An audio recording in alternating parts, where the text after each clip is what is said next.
One thing you don't want to happen is you change, whatever banking details you have, and the domain to your website lapses. You lose complete access, and someone else swoops in and buys your domain. Now, this is very, very unlikely, but to stop that happening, we can get ahead and change our domain billing info really, really easily if we're using Squarespace.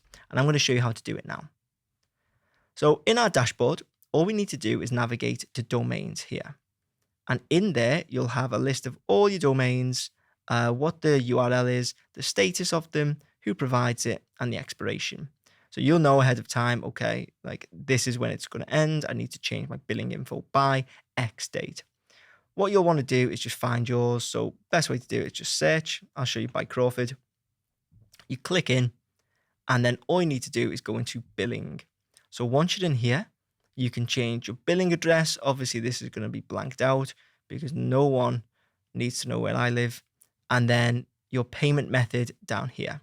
So if you want to change it, all you do is click edit and you'll be able to set up PayPal, or you can add in your new card details in here.